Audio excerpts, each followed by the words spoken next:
Hi hello నమస్తే, welcome to our channel Telugu రాజ్యం. నేను మీ రామ్.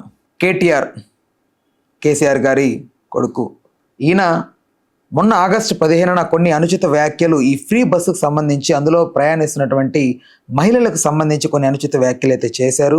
మెయిన్గా ఆయన ఒక మాట నుంచి అసలు నాన్ స్టాప్గా మాట్లాడకూడని మాటలు కూడా మాట్లాడి కాంట్రవర్సీలు ఇరుక్కున్నారు. పైగా ఆయనకి శిక్ష పడాలంటూ కొంతమంది మహిళా కమిషన్ వాళ్ళకు వరకు వెళ్ళారు, వాళ్ళు కూడా స్పందించడం జరిగింది. అయితే ఆయన చేసినటువంటి అనుచిత వ్యాఖ్యలు వెనుకున్నటువంటి రీజన్స్ ఏంటి, ఏమై ఉండొచ్చు, అండ్ ఈ అంశానికి ఇది ఎక్కడి వరకు వెళ్తుందో దీనికి సంబంధించిన పూర్తి విశ్లేషణ అందించడానికి మనతో సినీ క్రిటిక్ మరియు రాజకీయ విశ్లేషకులు దాసరి విజ్ఞాన్ గారు ఉన్నారు. నమస్కారం అన్న. నమస్తే. ఎప్పుడు అలాంటి మాటలు ఎవరు ఎక్స్పెక్ట్ చేయరు, బట్ కేటీఆర్ గారు అట్లాంటి వ్యక్తి ఇదివరకు ఐటీ సెక్టర్కి ఆయన మినిస్టర్ గత ప్రభుత్వం వాళ్ళు ఉన్నప్పుడు, బట్ ఆయన ఇప్పుడు ప్రభుత్వం లేరు కాబట్టి అలాంటి మాటలు మాట్లాడుతున్నారు. అసలు ఏంటి ఆయన ఇంటెన్షన్, ఏమై ఉండొచ్చు? రాను కేటీఆర్ గాడిదైనట్టు జరిగిన సిట్యువేషన్ ఇది. చాలా సింపుల్గా చెప్పాలి అంటే, ఇప్పుడు ఆ సిట్యువేషన్స్ని మ్యాచ్ చేసుకుంటూ చెప్తాము. ఈయన అన్నది తర్వాత మాట్లాడుకుందాం. ఎక్కడో జరిగిన ఒక సిట్యువేషన్ని వీళ్ళు అటాచ్ చేశారు. మనం ఇక్కడ జరిగినట్టే నేను చెప్తా చూడు. ఇప్పుడు మనకి ఎల్బీ నగర్ నుంచి ఎన్జిఓస్ కాలనీ నుంచి పటాన్ చెరువు వరకు బస్సు వెళ్తుంది. అవును, 227 217 ఏంటో తెలియదు, 8 hours పెద్దది బస్సు, లాంగ్ జర్నీ బస్ అది కదా. ఎన్జిఓస్ కాలనీ అంటే వనస్థలిపురం, అవును, అక్కడ నుంచి పటాన్ చెరువు 2 hours ఆ బస్ జర్నీ. ఇంకో బస్సు 10H మన సికింద్రాబాద్ నుంచి మొదలు పెడితే కొండాపూర్ వెళ్తుంది, అది కూడా లాంగ్ జర్నీ. నెక్స్ట్ ఇంకోటి 47L సికింద్రాబాద్ నుంచి ఇంతకుముందు ఫిలిం నగర్ వరకే వచ్చేది, ఇప్పుడు మణికొండ వరకు వెళ్ళి మరి చెట్టు వరకు వస్తుంది, అదొక లాంగ్ జర్నీ. ఏవైనా 2 గంటల జర్నీలు ఉన్నప్పుడు 2 hours టైంని యూటిలైజ్ చేసుకుంటున్నారు ఒక గృహిణి మహిళలు. ఏం చేసుకుంటారు, వాళ్ళకున్న పనులు ఏంటి? ఫర్ ఎగ్జాంపుల్ ఇప్పుడు వెల్లిపాయ గురించే మాట్లాడదాం. ఎక్కడో జరిగిన సిచ్యువేషన్ నార్త్ లో జరిగింది, మనకు అనవసరం. మన దగ్గరే అల్లం వెల్లుల్లి మన దగ్గర చీప్గా దొరికే మార్కెట్ బేగం బజార్. ఆ కరాచీ బేకరీ ఆపోజిట్ లో ఆ లైన్ లో మొత్తం రోడ్ అంతా అవే ఉంటాయి. ఇక్కడ వీళ్ళకి ఎప్పుడో వీక్లీ వన్స్ సంత వస్తుంది. అక్కడ ఇంత, ఇప్పుడు 100 రూపాయలకి ఇంత వస్తే అక్కడ 100 రూపాయలకి ఇంత వస్తుంది. నెక్స్ట్ ఇంతకు ముందు అక్కడికి వెళ్ళి కొనుక్కోవచ్చు కదా అంటే, ఆ ఛార్జీలకు ఇక్కడికే వస్తాయి కదక్క, ఇవే కొందామని వాళ్ళు మాట్లాడుకునే వాళ్ళు. పోను 50 బదులు టైం వేస్ట్, అది వేస్ట్, ఇక్కడే వస్తాయి కదా. ఇప్పుడు వీళ్ళకి ఏంటంటే మధ్యాహ్నాలు ఎప్పుడైనా టైం ఉన్నప్పుడు బేగం బజార్ వెళ్దాం అనుకుంటున్నారు, ఎందుకంటే బస్సు ఫ్రీ కదా.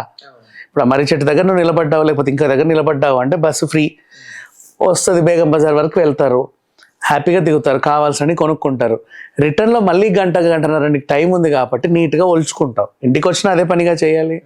ఆ టైం నువ్వు జర్నీలో యూటిలైజ్ చేసావు, తప్పే ఉంది ఒక గృహిణి ఇలా ఆలోచించడంలో. నెక్స్ట్ కుట్లు అల్లికల గురించి మాట్లాడాడు. నెక్స్ట్ స్టెప్ సేమ్ ఇప్పుడు నేను చెప్పిన లాంగ్ బస్ జర్నీలలో ఆ పటాన్ చెరువు వెళ్ళే రూపు ఒక బ్లౌజ్ కుట్టుకోవచ్చు, కొంచెం నైపుణ్యం గల స్త్రీ అయితే. చీరకు ఫాల్ కుట్టుకుంటుంది, ఇంకేదో కుట్టుకుంటుంది ఆవిడ ఇష్టం. లేదా అంటే ఇంట్లో ఏమైనా డెకరేటివ్ ఐటమ్స్ చేసుకుంటారు, ఆ ఉలెన్ క్లాత్ ఇలాంటివి. అది వాళ్ళ విష్, వాళ్ళ ఇష్టం, అది వాళ్ళ ఫ్రీడమ్. అఫ్ కోర్స్ వాళ్ళ పర్సనల్. ఇంకా చెప్పాలి అంటే who the hell are you to ask, నువ్వు ఎవడో అసలు అడగడానికి, నీకేం అధికారం ఉంది, నీకేం హక్కు ఉందని, నీకే అర్హత ఉందని అడుగుతావు, దాని గురించి అసలు మాట్లాడతావు. అంతటితో ఆగావా? మేము అది అనలేదు సీతక్కని నువ్వు ఏదో టార్గెట్ చేసి మాట్లాడతా ఏం మాట్లాడుతున్నావు కూడా అర్థం కాకుండా, ఈరోజు మహిళలకి ఫ్రీ బస్ ఇచ్చేసరికి వాళ్ళు బ్రేక్ డ్యాన్స్లు వేస్తున్నారు, రికార్డింగ్ అని చేసి అక్కడ ఆపావు. అంటే దాని అర్థం రికార్డింగ్ డ్యాన్స్లు కూడా వేస్తున్నారు అని నువ్వు మాట్లాడిన మాటే. రికార్డింగ్ డ్యాన్స్లు అంటే అప్పుడు ఎప్పట్లోనో తిరడాలలో కొంచెం అమ్మాయిలు ఒక రకంగా ఆడేవాళ్ళు, కొంచెం ఎప్పుడో, ఇప్పుడు ఈ మధ్య లేదులేండి, ఇంతకుముందు చేసేవాళ్ళు దాన్ని. అప్పుడు రికార్డింగ్ డ్యాన్స్లు, క్యాబరే డ్యాన్స్లు అని అట్లా అనేవాళ్ళు. సో ఇప్పుడు నువ్వు మహిళలు బస్సులో కొంచెం ఫ్రీగా వెళ్తాడు. ఇప్పుడు దాని గురించి కూడా మాట్లాడతావు. ఒక కాలనీ ఒకే దగ్గర ఎక్కింది, గేటెడ్ కమిటీ ముందు బస్సు ఆగింది, అక్కడ వాళ్ళే 16 మంది 20 మంది ఎక్కారు, అదంతా ఫుల్ అయిపోయింది హ్యాపీగా. వాళ్ళ ఇష్టం, వాళ్ళ ఫ్రెండ్స్ అందరూ ఉన్నప్పుడు నవ్వుకుంటా, తుల్లుకుంటా, ఎగురుకుంటా, మాట్లాడుకుంటా వెళ్తారు. దాన్ని కూడా విమర్శించావు నువ్వు. ఇంతకుముందు కవిత బతుకమ్మ ఎత్తినప్పుడు వచ్చిన మహిళలందరినీ కూడా నువ్వు విమర్శించినట్టే. అంతే, ఆడవాళ్ళు బతుకమ్మ అనగానే ఫ్రీగా వచ్చి క్యాబరే డ్యాన్స్లు, రికార్డింగ్ డ్యాన్స్లు వేస్తున్నారు అంటావు, అనకుండా ఎందుకుంటావు? సో ఇప్పుడు ఒక విషయం చెప్పాలంటే, రాఖీ ఎప్పుడు 19th, ఈయన వాగింది 15th, ఈయన వాగిన 4 రోజులకి రాఖీ. ఈ రాఖీ వదిలేస్తే గత 10 ఏళ్ల గురించి మాట్లాడుకుందాం. రాఖీ పౌర్ణమి వచ్చిందంటే మీ మంత్రులందరి దగ్గరికి ఆ మహిళలందరూ రాఖీలు కట్టడానికి వస్తారు. మా నేత అని. కేసీఆర్కి రాఖీ కట్టా, కేటీఆర్కి నేను రాఖీ కట్టా అని. అలాగే కవిత చేత రాఖీ కట్టించుకోవడానికి కూడా బోల్డ్ అంతమంది లైన్లో వస్తూ ఉంటారు. తెలిసిందే మనకు ఆ విషయం. సో ఇట్లా ఇప్పుడు అన్నావు, రేపు నీ దగ్గరికి ఏ మహిళ వస్తుంది?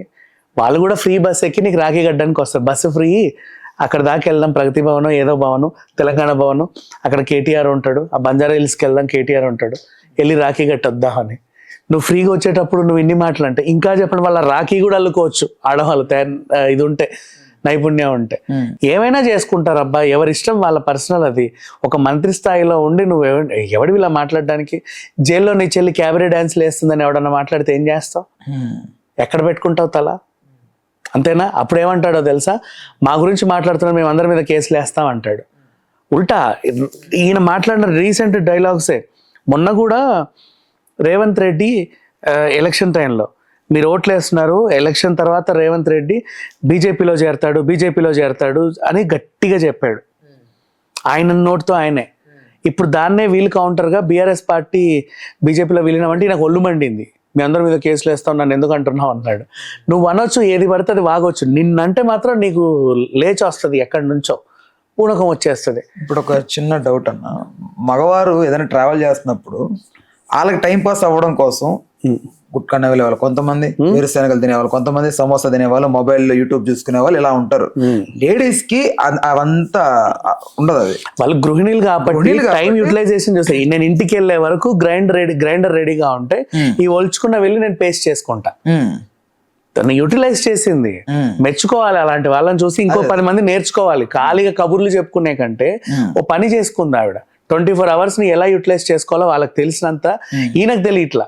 అంటే ఈయన అంత ఖాళీగా ఉన్నాడు కాబట్టి చివరికి బస్సులలో అల్లం వెల్లుల్లి కుట్లు అలికలు చేసుకునే మహిళల గురించి కూడా మాట్లాడే స్థితికి దిగజారాడు. ఆవిడ చుట్టుపక్కల ఉన్న వాళ్ళని చూస్తున్నా కూడా ఏ ఇబ్బంది లేకుండా ఆవిడ పని ఆవిడ చేసుకుంటూ, బికాస్ అది నా పని, నా ఇష్టం, ఎవడేమనుకుంటే నాకేంటి. అలా చేసుకున్న వాళ్ళకి ఇదా అంటే తనేమి పరిశుభ్రతంగా ఉందా, లేకపోతే ఏమన్నా ఎండు చేపలు వలిచిందా, ఇంకేమైనా చేసిందా, పక్క వాళ్ళకి ఏమన్నా డిస్టర్బెన్సా? Nothing like that. ఇంకా చెప్పాలంటే అది పొల్యూషన్ని కూడా చాలా అదేంటిది క్లీన్ చేస్తుంది. వెల్లుల్లి ఒలిచేటప్పుడు ఆ గాలి కూడా అంత మంచిది అది. ఈయన మాట్లాడడానికి ఏం లేదు. ఇప్పుడు వెల్లుల్లి గురించి సపోర్ట్ చేయట్లా, ఆమెకి సపోర్ట్ చేయట్లా. ఈయన వాగిన వాగుడికి చెప్తున్నా అలా తప్పు, ఇంకెప్పుడు చేయకూడదు అని. అండ్ ఇలా చెప్పిన వాళ్ళు ఎంతో మంది ఉన్నారు, కానీ వాళ్ళకి నేర్పిన కామన్ సెన్స్ అంతే కాబట్టి వాళ్ళు అలా ఉన్నారు. There is other reason, intentional గా ఏదన్నా ఉందా? ఏమీ లేదు. అవతల వాళ్ళు ఏదో ఫ్రీగా ఇచ్చారు, మనం దాన్ని విమర్శించాలి. అంటే విమర్శించాలి అని నువ్వు పెట్టుకున్నావు, కానీ ఎలా లాజికల్గా ఏం చెప్తే బాగుంటుంది అనేది నీకు తెలియదు. ఎందుకంటే నీకు లాజిక్స్కి నువ్వు చాలా దూరం కాబట్టి. నువ్వు నిజంగా దాంట్లో ఒక కోర్ పాయింట్ పట్టుకొని దాన్ని విమర్శిస్తే అబ్బాయి ఎంత తెలివిగా ఆలోచించాడని చెప్పేవాళ్ళు 100 మంది ఉంటారు. కానీ అలా లేదు కదా, సింపుల్గా బురద చల్లాలి అంతే, సింపుల్గా.